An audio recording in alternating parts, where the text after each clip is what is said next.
یہ عبودیت کی وجہ سے عبادت، یہ عبودیت کی وجہ سے عبادت۔ فرشتوں کے متعلق آپ نے ایک بات سنی ہوگی کہ فرشتے 24 گھنٹے کی زندگی میں ایک لمحے کے لیے اللہ کی نافرمانی نہیں کرتے، ڈیوٹی بھی اپنی انجام دے رہے ہیں۔ ایک فرشتے کو اللہ نے متعین کر دیا تجھے فلاں کے اعمال لکھنے ہیں، اعمال بھی لکھ رہا ہے، اللہ کی عبادت بھی ہے۔ ایک فرشتے کو اللہ نے متعین کر دیا فلاں کے گناہ لکھنے ہیں، گناہ بھی لکھ رہا ہے، عبادت بھی جاری ہے۔ اللہ نے کسی فرشتے کو متعین کر دیا تجھے بارش برسانی ہے، وہ اپنے کام کو بھی کر رہا ہے، عبادت بھی کر رہا ہے۔ یہ عبودیت کا مقام ہوتا ہے کہ آدمی اپنی عادات کو عبادت بنائے۔ ہماری 24 گھنٹے کی زندگی اللہ کی عبادت میں گزرنے لگے۔ کیسے گزرے گی؟ ہم تو کھانا بھی کھاتے ہیں، ہم تو سوتے بھی ہیں، ہم تو کاروبار بھی کرتے ہیں، ہم اپنی دکان پر بیٹھ کر کے لوگوں سے معاملہ بھی کرتے ہیں، ہم اپنے بچوں کے پاس بھی وقت گزارتے ہیں۔ یہ عبادت کیسے ہوگی؟ عبودیت کا مقام حاصل اس وقت ہوگا جب ہم اپنی عادات کے اندر ہی اپنی نیتوں کو خالص کریں۔ عبادات کے اندر جب نیتیں خالص نہیں ہوتی تو وہ عبادت عادت بن جاتی ہے، اور جب عادت کے اندر نیت خالص ہو جاتی ہے تو وہ عبادت بن جاتی ہے۔ تو اللہ نے یہ فلسفہ سمجھایا ہمیں ایاک نعبد کے اندر کہ بندے میری عبادت تو کر رہا ہے لیکن میری ہی عبادت کرنی ہے، میرے علاوہ کسی کو میری عبادت میں شریک نہیں کرنا۔ عبودیت کا مقام تجھے حاصل کرنا۔ اچھا، ایک نکتے پر اور غور کریں یہاں پر۔ اللہ نے یہاں پر تو سے خطاب نہیں کیا یا میں سے نہیں کہا ایاک نعبد، اللہ ہم تیری عبادت کرتے ہیں، وایاک نستعین، اور ہم تجھ سے مدد چاہتے ہیں۔ میں اکیلا اللہ کے سامنے رو رہا، اللہ کے سامنے گڑگڑا رہا، میں اکیلا اللہ کے سامنے اپنے گناہوں کا اظہار کر رہا ہوں، میں اکیلا ہوں، کوئی نہیں میرے ساتھ، تنہا میں ہوں، اللہ کی ذات ہے، میں اپنے رب کو منانے کی کوشش کر رہا ہوں۔ تو اللہ کو کہنا تو یہ چاہیے تھا ایاک اعبد، اے اللہ میں تیری عبادت کرتا ہوں، وایاک استعین، اے اللہ میں تجھ سے مدد طلب کرتا ہوں۔ لیکن اللہ نے یہ نہیں فرمایا، اللہ نے جماعت کی شکل میں بیان کیا ایاک نعبد، ہم تیری عبادت کرتے ہیں، وایاک نستعین، اور تجھ سے مدد چاہتے ہیں۔ اللہ نے تعلیم دے دی، بندے جب دعا کرنے کا موقع ہو، بندے جب میرے سامنے اپنے گناہوں کے اظہار کا موقع ہو، جب اپنے گناہوں سے معافی مانگنے کا معاملہ ہو، جب میرے سامنے تو توبہ کے دروازے کھولنا چاہتا ہو اور ان دروازوں میں داخل ہو کر کے تو مجھ سے توبہ کا طلبگار ہو، اپنے گناہوں سے پاک صاف ہونا چاہتا ہو، اللہ نے فرما دیا بندے سے اپنی ذات کو سامنے نہ رکھنا، اس وقت تو نہیں ہے بلکہ تو ایک جماعت بن جا، یعنی اپنے ساتھ تمام مسلمانوں کو شامل کر۔ اب تیرے ذہن کے اندر تنگ نظری نہیں ہونی چاہیے، اب تیرے ذہن میں تعصب نہیں ہونا چاہیے، اب تیرے ذہن میں صرف تیری ذات نہیں ہونی چاہیے، بلکہ اب تیرے دماغ میں پورے عالم کے مسلمان ہونے چاہیے۔ جب تو دعا کے لیے ہاتھ اٹھائے تو اپنے لیے دعا نہ مانگ بلکہ اپنے ساتھ تمام لوگوں کے لیے دعا مانگ۔ اللہ کے نبی علیہ السلام نے ایک حدیث کے اندر باضابطہ ارشاد فرمایا کہ اللہ کی رحمت کو تنگ نہ کر، اللہ کی رحمت کو اپنے ساتھ محفوظ نہ کر۔ جب تمہیں توبہ کرنی ہو، جب اللہ کی رحمت کو طلب کرنا ہو تو تمام لوگوں کے لیے دعا کرو۔ اور جن لوگوں کی دعائیں اللہ قبول فرماتا ہے ان میں سے نبی علیہ السلام نے ایک شخص کو بھی شمار کیا جو پیٹھ پیچھے لوگوں کے لیے دعائیں کرتا ہے، یعنی جب میں دعا کر رہا ہوں تو صرف اپنی ذات نہیں بلکہ تمام لوگوں کو شامل اللہ نے کیا فرمایا اہدنا الصراط المستقیم. جب تو ان تمام مقام سے گزر گیا اپنی فنائیت اپنے لیس ہونے کا اقرار اللہ کی ذات کی بڑائی کا اقرار اس کا اقرار اللہ کے رحمان اور رحیم ہونے کا اقرار اللہ کے جزا اور سزا دینے کے مالک ہونے کا اقرار اللہ کی عبودیت میں داخل ہونے کی کوشش اللہ کے سامنے اپنی عاجزی کا اظہار. تو اب اللہ نے دعا سکھائی ہے میرے بندے دعا مانگنی ہے تو کھڑا ہو اپنے ہاتھوں کو پھیلا میرے سامنے اپنی جھولی کو پھیلا اور اب دعا کر اہدنا الصراط المستقیم. اللہ نے سیدھا راستہ دیا. کیا آخرت کوئی راستہ ہے جس پر آپ چل کر کے آخرت میں جنت میں پہنچ جائیں؟ یہ سیدھے راستے کا مطلب کیا؟ ہم غور کریں ہماری پوری زندگی کی حاجات ہماری پوری زندگی کے اعمال کا نچوڑ اللہ نے اس ایک جملے کے اندر بیان فرما دیا. یہ صرف ایک دعا نہیں ہے یہ پوری زندگی کے اعمال کو حاوی ہے. زندگی کی ڈگر کے مختلف ٹیڑھے راستے. آنکھوں کا ٹیڑھا راستہ کیا ہے؟ یہاں سے گئے بستر کے اندر چھپے موبائل کھولا اور لگ گئے ٹک ٹاک میں لگ گئے یوٹیوب کی کسی بھی ویڈیو میں. یہ آنکھوں کا ٹیڑھا راستہ ہے. آپ راستے پر جا رہے ہیں غیر نہروں پر نظریں ڈال رہے ہیں. یہ آنکھوں کا ٹیڑھا راستہ. ہاتھوں کو غلط جگہ پر استعمال کرتے ہیں. ہاتھوں کا ٹیڑھا راستہ. کانوں سے گانے سن رہے ہیں غیبت سن رہے ہیں چغلی سن رہے ہیں. یہ کانوں کا ٹیڑھا راستہ. اہدنا الصراط المستقیم ہے اللہ نے سیدھے راستے پر چلا. ہر عزم کا سیدھا راستہ. ہر عزم کا سیدھا راستہ. یہ زبان میری چل رہی ہو تو سیدھے راستے پر چل رہی ہے. اس زبان سے جب کوئی لفظ نکلے تو حق کے مطابق نکلے. اس زبان سے اللہ جھوٹ نہ نکلنے پائے. اے اللہ اس زبان سے غیبت نہ نکلے. اے اللہ اس زبان سے کسی کی چغلی نہ ہو. اے اللہ اس زبان سے کسی کی پیٹھ پیچھے برائی نہ کرو. اے اللہ اس زبان سے گالی گلوچ نہ نکلے. اے اللہ اس زبان سے گانے نہ نکلے بلکہ سیدھا راستہ عطا فرما. جب اس زبان سے نکلے تو حق نکل رہا ہو. جب اس زبان سے کچھ بولوں تو اللہ اور اس کے رسول کی باتیں میں بولوں. جب یہ زبان میری ہلے تو تیری یاد میں ہلتی ہو. جب اس زبان سے کوئی ذکر کرنے کا دل کرے تو تیرا ذکر ہو. اے اللہ تو زبان کا سیدھا راستہ مجھے عطا فرما. اے اللہ میرے کانوں کو بھی سیدھا راستہ عطا فرما کہ ان کانوں میں رکی سیدھی چیزیں نہ پڑیں. ان کانوں میں گانوں کی آوازیں نہ پڑیں. یہ کان غیبت نہ سنے. یہ کان کسی کی چغلی نہ سنے. یہ کان کسی کی ٹوہ میں نہ لگے. اے اللہ یہ کان جب استعمال ہو تو سیدھے راستے پر استعمال ہو. جب اس کانوں سے کچھ سننا ہو تو حق بات سننے کی توفیق عطا فرما. قرآن کریم کو سننے کی توفیق ہو. احادیث کو سننے کی توفیق ہو. نعت نبی کو سننے کی توفیق ہو. دین کی باتیں سننے کی توفیق ہو. ایک کانوں کا سیدھا راستہ. ہاتھوں کا سیدھا راستہ عطا فرما. پیروں کا سیدھا راستہ عطا فرما. ہر عزم کے سیدھے راستے پر مجھے چلا دیجیے. اب بتائیں ایمانداری سے بھائی ہماری زندگی کے تمام اعمال کا نچوڑ ہے یا نہیں؟ ہماری زندگی کی تمام نیکیاں ہماری زندگی کے تمام گناہ اللہ نے اس ایک جملے کے اندر سما دیے. بس اللہ سے یہ دعا کر لو کہ ہمارا ایک عزم سیدھے راستے پر چل رہا ہے.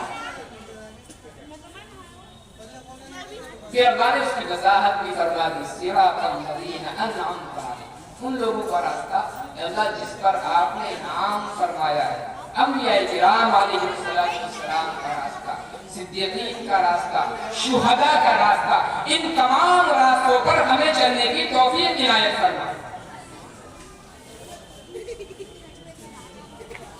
غیر المغضوب علیہم، ان لوگوں کے راستے پر نہ چلانا ہے اللہ جن لوگوں پر آپ کا غضب، جن لوگوں پر آپ کی ناراضگی، جن لوگوں سے آپ غصہ تو اللہ سے مانگنے کی راضی، اور مانگنے کا طریقہ اللہ نے اس سورت کے اندر سکھلا دیا ہے کہ سب سے پہلے جب اللہ کے دربار میں حاضر ہو، اللہ کے دربار میں پیش ہو، اپنے گناہوں کا اقرار کرنا چاہیں، اپنی عاجزی کا اظہار کرنا، اپنی انانیت کے بت کو پاش پاش کر دینا، اپنی انانیت کے بت کو توڑ ڈالنا، اپنی ذات کو خاموش کر دینا ہے۔ علماء نے لکھا ہے کہ عبادت کا اصل حق یہ ہے کہ عبادت کرتے ہوئے عبادت کا بھی خیال نہ ہو، بلکہ صرف اللہ کی ذات پیش نظر، صرف اللہ کی ذات پیش نظر۔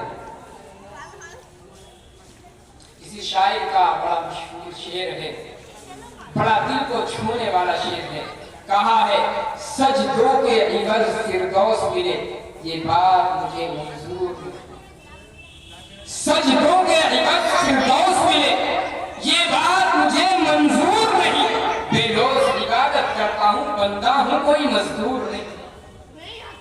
ہم نے عبادت تو کی ہے، ہم نے نمازیں تو پڑھی ہے، ہم نے روزے تو رکھے ہیں، لیکن اہل عبادت کی طرح عبادت کی ہے، اہل عبودیت کی طرح عبادت کرنا سیکھ جائے۔ میرے بھائیوں یہ انسانیت کی معراج ہے۔ عبادت کرتے ہوئے عبادت پیش نظر نہ ہو، اللہ کی ذات پیش نظر ہو۔ ہم نمازیں پڑھ رہے ہیں اس لیے نہیں کہ میرا رب مجھے جنت عطا کر دے، ہم روزے رکھ رہے ہوں اس لیے نہیں کہ میرا رب روزے کے بدلے میں فلاں فلاں انعام مجھے دے گا، نہیں، بس میرے رب کا حکم ہے، میرے رب کا حکم ہے، بس میں اپنے رب کے حکم کے مطابق اپنی زندگی کو گزار رہا ہوں، جنت ملے جہنم ملے اس سے کوئی فرق نہیں پڑتا۔ ایک بزرگ کا واقعہ لکھا ہے، ہر سال حج کو جایا کرتے تھے، خانہ کعبہ کا طواف کرتے، حج بیت اللہ کے لیے حاضر ہوتے، خانہ کعبہ کے سامنے صدائیں لگاتے، لبیک اللہم لبیک، لبیک اللہم لبیک، بڑے والہانہ انداز میں صدائیں لگاتے تھے۔ جب وہ لبیک لبیک کی صدائیں لگاتے، غیب سے آواز آتی لا لبیک، اے بندے مجھے تیری لبیک قبول نہیں۔ کئی سال ہو گئے مسلسل لبیک لبیک کی صدائیں لگاتے ہوئے، خانہ کعبہ میں حاضری دیتے ہوئے۔ ان کے ساتھ سے بہت سارے لوگ تھے، ہر سال ان کے ساتھ میں جایا کرتے تھے۔ ایک مرتبہ کسی نے کہا حضرت ایک بات کو بتلائیں، آپ ہر سال یہاں پر خانہ کعبہ میں حاضر ہو جاتے ہیں، لبیک لبیک کی صدائیں لگاتے ہیں، لیکن اللہ کی جانب سے آپ کی لبیک تو قبول ہی نہیں ہوتی، اللہ تو آپ کی حاضری کو قبول ہی نہیں کرتا، پھر آپ کے آنے کا فائدہ کیا ہے؟ ان بزرگ نے فرمایا بھائی فائدہ کچھ نہیں، تو کوئی ایسا در بتا دے جہاں پر جا کر کے میں لبیک کی صدائیں لگاؤں اور میرا رب میری لبیک کو قبول کر لے۔ فرمایا قبول کرے یا نہ کرے آنا تو اسی در پر ہے، قبول کرے یا نہ کرے مانگنا تو اسی ذات سے ہے، قبول کرے یا نہ کرے معافی تو اسی در سے ملتی ہے، اس کے علاوہ تو دنیا میں کوئی در ہی نہیں جہاں پر جا کر کے ہم معافی طلب کریں۔ میرے بھائیوں صرف ایک اللہ کا در ہے، ایک اللہ کا در ہے، ایک اللہ کا در ہے جو تمام گناہوں کو معاف کرنے کی طاقت رکھتا ہے، ایک ہمارا رب ہے جو ہماری زندگی کو بدل سکتا ہے، ایک ہمارا رب ہے جو ہمارے گناہوں پر قلم چلا سکتا ہے، ایک ہمارا رب ہے جو ہمارے اخلاص سے نکلے ہوئے صرف ایک آنسو پر ہماری زندگی کو بدل سکتا ہے، بس شرط یہ ہے کہ ہم اپنی زندگی کو بدلنے کی کوشش کریں، ہم اپنے رب کے دربار میں حاضر ہو، ہم اپنے رب کے دربار میں اپنی عاجزی کو پیش کریں، ہم اپنے رب کے دربار میں